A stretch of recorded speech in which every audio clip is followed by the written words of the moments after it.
ഞാൻ ഇടവാസാഗർ. എൻ്റെ യൂട്യൂബ് ചാനലിലേക്ക് പ്രിയ സുഹൃത്തുക്കൾക്ക് സ്വാഗതം. എൻ്റെ ചാനൽ ഇതുവരെ സബ്സ്ക്രൈബ് ചെയ്തിട്ടില്ലാത്ത സുഹൃത്തുക്കൾ സബ്സ്ക്രൈബ് ചെയ്യുക, ലൈക്ക് ചെയ്യുക, ഷെയർ ചെയ്യുക, കമൻറ്റ് ചെയ്യുക, ബെൽ ബട്ടൺ അമർത്താൻ മറക്കരുത്. സിനിമാ ചരിത്രമറിയാത്ത ഒരു കോമാളിയാണ് ടിനി ടോം. കാൽ നൂറ്റാണ്ടായി സിനിമാ രംഗത്ത് വന്നിട്ടും ആരാലും ശ്രദ്ധിക്കപ്പെടാതെ പിന്നാമ്പുറങ്ങളിൽ ഒതുങ്ങേണ്ടി വന്ന ഒരു പാൺ ജന്മമാണ് അയാൾ. മിമിക്രി താരമെന്നും സിനിമാ താരമെന്നും അയാൾ തന്നെ സ്വയം വിശേഷണങ്ങൾ ചാർത്തി വിഡ്ഢികളുടെ സ്വർഗത്തിൽ രാജാവായി മനോരാജ്യത്തിൽ മുഴുകിക്കഴിഞ്ഞിരുന്ന പമ്പര വിഡ്ഢിയാണ് ടിനി ടോം. ശ്രദ്ധിക്കപ്പെടേണ്ട ഒരു വേഷം പോലും സിനിമയിൽ ലഭിക്കാതെ ജൂനിയർ ആർട്ടിസ്റ്റിനേക്കാൾ താഴെയായി സ്ഥാനം പിടിച്ച ശപ്പൻ.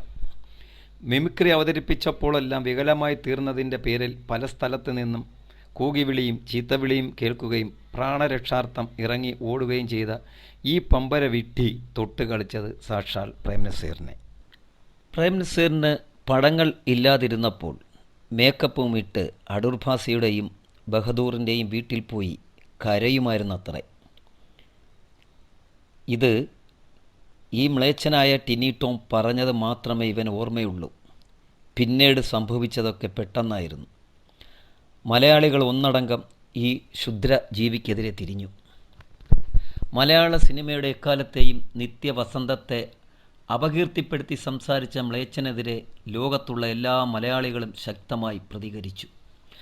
മരിച്ച് 36 വർഷങ്ങൾ കഴിഞ്ഞ ഒരു നടനെക്കുറിച്ച് എന്തെങ്കിലും പറഞ്ഞാൽ ഇങ്ങനെ ഒരു പുലിവാൽ പിടിക്കേണ്ടി വരുമെന്ന് ടിനി ടോം സ്വപ്നത്തിൽ കരുതിയിരുന്നില്ല. സൂര്യൻ, ചന്ദ്രൻ, ഭൂമി എന്നീ പ്രതിഭാസങ്ങൾ ഉള്ള കാലത്തോളം നിലനിൽക്കുന്ന ഒരു നാമമാണ് നിത്യവസന്തം പ്രേംനസീർ എന്നത് പാവം ഈ അൽപ്പൻ മറന്നുപോയി. വർത്തമാന കാലഘട്ടത്തിലും യൂട്യൂബിൽ ആൾക്കാർ കാണുന്നത് ഏറ്റവും കൂടുതൽ പ്രേംനസീർ ചിത്രങ്ങളാണ്. ഒരു ദിവസം തന്നെ ലക്ഷക്കണക്കിന് ആളുകൾ പ്രേംനസീർ ചിത്രങ്ങൾ യൂട്യൂബിൽ ദിനവും കാണുന്നുണ്ട്. ലക്ഷക്കണക്കിന് ആളുകൾ അദ്ദേഹം അഭിനയിച്ച പാട്ടുരംഗങ്ങൾ യൂട്യൂബിൽ കാണുന്നുണ്ട്. സംശയമുള്ളവർക്ക് യൂട്യൂബിൽ തന്നെ പരിശോധിച്ച് സംശയ നിവാരണം നടത്താം. സോഷ്യൽ മീഡിയയിൽ ഇന്നും ഏറ്റവും തിരക്കുള്ള നായകനാണ് പ്രേംനസീർ. മരിച്ച് 3.5 പതിറ്റാണ്ട് കഴിഞ്ഞ ഈ വേളയിലും നൂറുകണക്കിന് പ്രേംനസീർ ഫാൻസ് അസോസിയേഷൻ രൂപീകരണം നടക്കുന്നുണ്ട്. 500-ൽ പരം വാട്സാപ്പ് ഗ്രൂപ്പുകൾ പ്രേംനസീറിൻ്റെ പേരിൽ സജീവമായി സംസ്ഥാനത്ത് പ്രവർത്തിക്കുന്നുണ്ട്. ഇന്നത്തെ സൂപ്പർ സ്റ്റാറുകളെല്ലാം ഈ കണക്കുകൾക്ക് പിന്നിലാണ്. ഇത്രയും ജനസമ്മതനായ ഒരു സൂപ്പർ താരം ലോകത്ത് പ്രേംനസീർ മാത്രമാണെന്നാണ് ഇതൊക്കെ തെളിയിക്കുന്നത്. എംജിആറിനോ NT രാമറാവിനോ ഇന്ത്യയിലെ മറ്റേതെങ്കിലും ഭാഷയിലെ സൂപ്പർ താരത്തിനോ ഒരിക്കലും ലഭിച്ചിട്ടില്ലാത്ത ഒരു ബഹുമതി തന്നെയാണ് മരിച്ച് ഇത്രയും കാലം കഴിഞ്ഞിട്ടും നിത്യവസന്തം പ്രേംനസീറിന് ലഭിച്ചിരിക്കുന്നത്. മറ്റൊരു നടനും ഇതിനർഹനുമല്ല. മഹാബലി, ശ്രീകൃഷ്ണൻ, ശ്രീരാമൻ, ദേവേന്ദ്രൻ, ഗന്ധർവൻ, ചക്രവർത്തി, രാജാവ്, രാജകുമാരൻ, ഗായകൻ, കാമുകൻ, യുവകോമളൻ, CID ഇങ്ങനെയെല്ലാം തലമുറകൾ പിന്നിട്ട് മനുഷ്യഹൃദയങ്ങളിൽ ചിരപ്രതിഷ്ഠ നേടിയ പ്രേംനസീർ എന്ന വികാരത്തെ നൊമ്പരപ്പെടുത്തിയ ടിനി ടോമിനെതിരെ മലയാളികൾ ഒന്നടങ്കം രംഗത്ത് വന്നപ്പോൾ പലരും പകച്ചു. നസീർ സാറിനോട് ഇത്രയും സ്നേഹമോ മലയാളികൾക്ക്?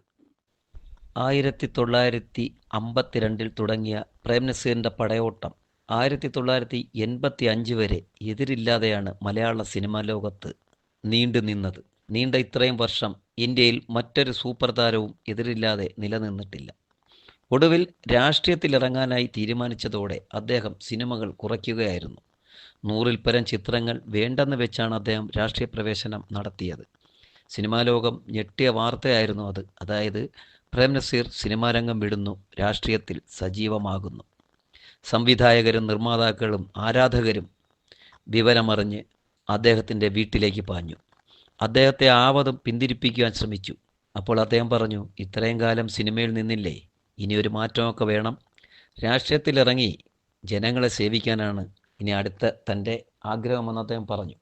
അദ്ദേഹത്തിൻ്റെ ആ ഉദ്യമത്തിൽ നിന്നും പിന്തിരിപ്പിക്കാൻ ആവത് ശ്രമിച്ചിട്ടും അദ്ദേഹം തൻ്റെ തീരുമാനത്തിൽ തന്നെ ഉറച്ചു നിന്നു. അദ്ദേഹത്തിനായി തയ്യാറാക്കിയ അനേകം തിരക്കഥകൾ അങ്ങനെ നിരാശയോടെ സംവിധായകർക്കും നിർമ്മാതാക്കൾക്കും ഉപേക്ഷിക്കേണ്ടി വന്നു. പ്രേംനസീറിനെ വെച്ച് ചിത്രീകരിക്കാനിരുന്ന ചില സിനിമകൾ അദ്ദേഹത്തിന് പകരം മറ്റ് ചില നടന്മാരെ വെച്ച് ചിത്രീകരിക്കുകയുണ്ടായി. എന്നാൽ ആ സിനിമയൊന്നും കൂടുതൽ ശ്രദ്ധ നേടുകയുണ്ടായില്ല. കാരണം പ്രേം നസീറിന് തുല്യം പ്രേം നസീർ മാത്രമാണ്. അദ്ദേഹത്തിന് പകരമാകാൻ മറ്റൊരാൾക്കും കഴിയില്ല എന്നതാണ് സത്യം. രാഷ്ട്രീയ രംഗം എന്നത് ചീഞ്ഞളിഞ്ഞ ഒരു ചതിക്കുഴിയാണെന്നും സത്യസന്ധനായ ഒരു വ്യക്തിക്ക് പറ്റിയതല്ല രാഷ്ട്രീയമെന്നും താമസിയാതെ പ്രേം നസീർ മനസ്സിലാക്കി. പിന്നീട് അദ്ദേഹത്തിന് മാറി ചിന്തിക്കേണ്ടി വന്നു. താൻ രാഷ്ട്രീയം ഉപേക്ഷിച്ച് സിനിമാ രംഗത്തേക്ക് തിരിച്ചെത്തുന്നു എന്ന് അദ്ദേഹം പ്രഖ്യാപിച്ചു. അതറിഞ്ഞതും അദ്ദേഹത്തിന്റെ വീട്ടുപടിക്കൽ പണ്ടത്തെ പോലെ തന്നെ സിനിമാ നിർമ്മാതാക്കളും സംവിധായകരും വന്നു നിറഞ്ഞു. നവോദയ അപ്പച്ചന്റെ വടക്കംപാട്ട് ചിത്രം, തമിഴിലും മലയാളത്തിലുമായി ജയലളിതയുടെ നായകനായിട്ടുള്ള ചിത്രം, കമലഹാസൻ വില്ലനും പ്രേം നസീർ നായകനുമായ തമിഴ് ചിത്രം, മറ്റനേകം ചിത്രങ്ങൾ അഭിനയിക്കാൻ അദ്ദേഹം കരാറിൽ ഒപ്പുവയ്ക്കുകയായിരുന്നു. അതിൽ പ്രധാനമായി എടുത്തു പറയേണ്ടത് അദ്ദേഹം ഏറെ നാളുകൾക്ക് ശേഷം വില്ലനും നായകനുമായി 2 വേഷത്തിൽ അഭിനയിക്കാൻ തയ്യാറായ ഒരു ചിത്രവും ലിസ്റ്റിൽ ഉണ്ടായിരുന്നു എന്നതാണ്. അങ്ങനെ 2 ഡസനിലധികം സിനിമകൾക്ക് അദ്ദേഹം കരാർ ഉറപ്പിച്ചു എന്നാണ് അറിയാൻ കഴിഞ്ഞത്. അതിന് മുന്നോടിയായിട്ടാണ് ധ്വനി എന്ന ചിത്രത്തിൽ അദ്ദേഹം അഭിനയിച്ചത്. ഓർക്കാപ്പുറത്ത് മരണം അകാലത്തിൽ ആ ദിവ്യ തേജസ്സിനെ തട്ടിയെടുത്തില്ലായിരുന്നു എങ്കിൽ എത്രയെത്ര സിനിമകളിൽ അദ്ദേഹം അഭിനയിക്കേണ്ടതായിരുന്നു.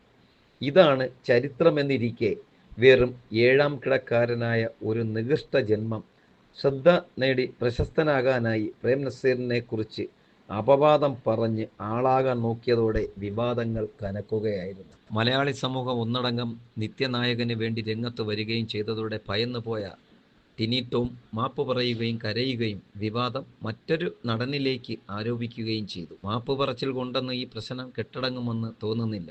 കാരണം മലയാളി സമൂഹവും നൂറുകണക്കിനുള്ള പ്രേം നസീർ ഫാൻസ് അസോസിയേഷനുമെല്ലാം ഒന്നായി തന്നെ വിവരദോഷിയായ ഈ 7ാം കിട നടനെതിരെ ശക്തമായ നിലപാടെടുക്കാൻ ഒരുങ്ങി തന്നെയാണ് നിൽക്കുന്നത്. പ്രേം നസീർ ഒരു കാലത്ത് സൂപ്പർ താരമായിരുന്നെന്നും മരണപ്പെട്ട് 3.5 പതിറ്റാണ്ട് കഴിഞ്ഞതിനാൽ ഇല്ലാക്കഥ മെനഞ്ഞ് താൻ ആളാകാൻ നോക്കിയാൽ തൻ്റെ ഭാഗത്ത് ധാരാളം പേർ കൂടുമെന്നും പ്രേം നസീറിനെ ആക്ഷേപിക്കുമെന്നും അവഹേളിക്കുമെന്നും കളിയാക്കുമെന്നും ടിനി ടോം എന്ന പമ്പര വിട്ടി കണക്കുകൂട്ടി. എന്നാൽ വെളുക്കാൻ തേച്ചത് പാണ്ടായി. താൻ കുഴിച്ച കുഴിയിൽ താൻ തന്നെ വീണു എന്ന് പറഞ്ഞതുപോലെയായി തീർന്നു സംഭവം. പ്രേം നസീറിന്റെ ചരിത്രം എന്നാൽ ഇന്ത്യൻ സിനിമയുടെ ചരിത്രമാണെന്നും ഇന്ത്യൻ സിനിമയുടെ ചരിത്രം എന്നാൽ പ്രേം നസീറിന്റെ ചരിത്രമാണെന്നും മനസ്സിലാക്കാൻ കഴിയാത്ത വിവേകശൂന്യനാണ് താനെന്ന് ടിനി ടോം തെളിയിച്ചു. പ്രേം നസീർ ആരായിരുന്നു? വർത്തമാനകാലത്തും യൂട്യൂബിലും സോഷ്യൽ മീഡിയയിലും പ്രേം നസീർ തരംഗമാണെന്നും അറിയാത്ത വിഡ്ഢിയാണോ ഈ മ്ലേച്ഛനായ മിമിക്രിക്കാരൻ? ഇന്ത്യൻ സിനിമാ രംഗത്ത് കഴിഞ്ഞ കാലത്തും ഇപ്പോഴും സൂപ്പർ സ്റ്റാറുകളായി നിറഞ്ഞു നിന്നിരുന്നവരും ഇപ്പോൾ നിറഞ്ഞു നിൽക്കുന്നവരുമായ എത്രയോ സൂപ്പർ താരങ്ങളെക്കുറിച്ച് പലരും ആക്ഷേപിക്കുകയും കുറ്റപ്പെടുത്തുകയും മറ്റും ചെയ്തിരിക്കുന്നു. അതൊന്നും ആരും കണ്ടതായി പോലും നടിച്ചിട്ടില്ല. ആരും അത് ശ്രദ്ധിച്ചതുമില്ല, മറുപടിയുമായി വന്നതുമില്ല, പ്രശ്നങ്ങൾ ഉണ്ടാക്കിയതുമില്ല. എന്നാൽ നിത്യവസന്തം എന്ന ഇതിഹാസ നായകനെ കുറിച്ച് അപവാദം പറഞ്ഞത് ആർക്കും സഹിക്കാൻ പറ്റുമായിരുന്നില്ല. പൊറുക്കാനും സഹിക്കാനും ആരും തയ്യാറായതുമില്ല. വൻ പ്രതിഷേധങ്ങൾക്കാണ് പ്രസ്തുത സംഭവം വഴിവെച്ചത്. മലയാളികളുടെ പ്രിയങ്കരനായ നടന് ലോകമുള്ള കാലത്തോളം മലയാളികളുടെ ഹൃദയത്തിൽ പ്രത്യേക സ്ഥാനമുണ്ടെന്ന് ഈ സംഭവം തെളിയിക്കുകയായിരുന്നു. ഒരിക്കലും തകർക്കാൻ കഴിയാത്ത എത്രയെത്ര ലോക റെക്കോർഡുകൾ സിനിമാ ലോകത്ത് സൃഷ്ടിച്ച നടനാണ് പ്രേം നസീർ. ഒരു സർവകാല ഹീറോയെ ആക്ഷേപിക്കുമ്പോൾ അതിനെ തുടർന്നുണ്ടാകുന്ന പ്രത്യാഘാതങ്ങൾ എത്ര രൂക്ഷമായിരിക്കുമെന്ന് ഒരാഴ്ചയായി കേരളം സാക്ഷ്യം വഹിക്കുകയാണ്. പ്രേം നസീർ എന്ന ഇതിഹാസത്തെ വെറുതെയെങ്കിലും ഒന്ന് കളിയാക്കിയേക്കാം എന്ന് കരുതുന്ന പമ്പര വിഡ്ഢികൾക്ക് ഈ സംഭവം ഒരു പാഠമായിരിക്കട്ടെ. ഈ സംഭവം കൊണ്ടുണ്ടായ പ്രധാന കാര്യങ്ങൾ ഇവയാണ്. ടിനി ടോം എന്ന 7ാം കിട നടൻ ഒറ്റപ്പെടുകയും ലോകത്താകമാനമുള്ള മലയാളികൾ പ്രേം നസീർ എന്ന മഹാനടനെ തങ്ങൾ എത്രമാത്രം സ്നേഹിക്കുന്നു, ആരാധിക്കുന്നു എന്ന സത്യം പുറത്ത് പ്രകടിപ്പിക്കുകയും ചെയ്തു. മാത്രമല്ല 10 വയസ്സ് മുതലുള്ള കുട്ടികൾ പോലും യൂട്യൂബിൽ കയറി പ്രേം നസീറിനെയും അദ്ദേഹത്തിന്റെ സിനിമ ജീവിതത്തെയും സിനിമകളെയും മറ്റും തിരഞ്ഞ് കണ്ടെത്താനും തുടങ്ങി. ഒന്ന് ചീഞ്ഞാലേ മറ്റൊന്നിന് വളമാകൂ എന്ന പഴഞ്ചൊല്ല് പോലെ ടിനി ടോം ചെയ്യുകയും ആ സംഭവം പ്രേം നസീർ എന്ന നടന് കൂടുതൽ ഉപകാരമായി തീരുകയും ചെയ്തു. അദ്ദേഹത്തിന്റെ മഹത്വം ഒന്നുകൂടി സമൂഹത്തിൽ ബലപ്പെടുത്താനും കഴിഞ്ഞു. പ്രേം നസീർ എന്താണെന്നും എന്തായിരുന്നെന്നും ഇനിയും എന്തായിരിക്കുമെന്നും ടിനി ടോം മാത്രമല്ല, പ്രേം നസീറിനെ കുറ്റപ്പെടുത്താൻ വഴി കണ്ടെത്താൻ കിണഞ്ഞു ശ്രമിക്കുന്ന കുബുദ്ധികൾക്ക് ഒരു പാഠമായിരിക്കട്ടെ.